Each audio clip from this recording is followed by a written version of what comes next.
Hey Farmies! Alright, I have a med for you. Today we're going to do glucagon. So glucagon is given for hypoglycemia. If your patient's blood glucose is less than 70 and you do an assessment, you're going to see signs and symptoms of hypoglycemia. Sweating, pallor, shakiness, nausea, dizziness, sleepiness, maybe tachycardia, headache.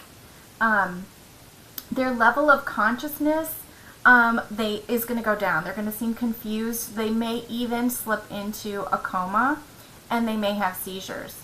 So if your patient is not NPO and they're able to swallow, start by giving them carbohydrate, and it will be prescribed at your institution. So orange juice, sugar, whatever they have you, whatever is appropriate at your institution. Start with that. If you can start with food, start with food.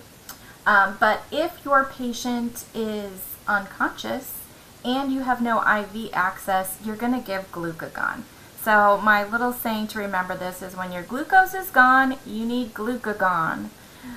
So if you have no IV access, you're going to be giving glucagon. If you do have IV access, you're most likely going to give what we call D50 in the hospital, and it's a little different. It's kind of the same idea. D50 is super thick.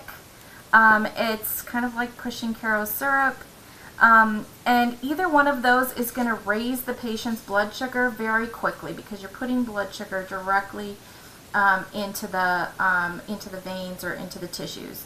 So D50, because you have IV access and it's going right into the vascular system, is going to raise the blood sugar a couple minutes faster than glucagon.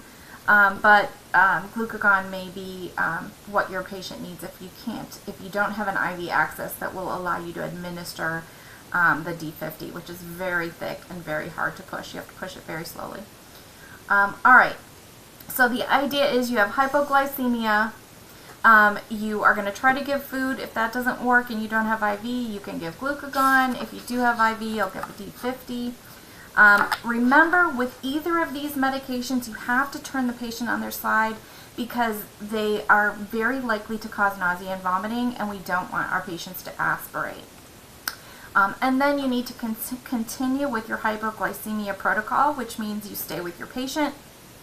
You repeat the blood glucose every 15 minutes and retreat as necessary until the blood glucose is above that 70 milligrams, or the patient is without symptoms, and then, or if they're still symptomatic, you go above 80.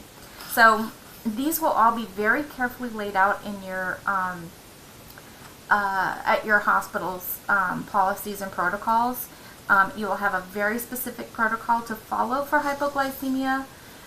And these are the medications that you will use to do it. So when your glucose is gone, you need glucagon. Alright guys, have a great day.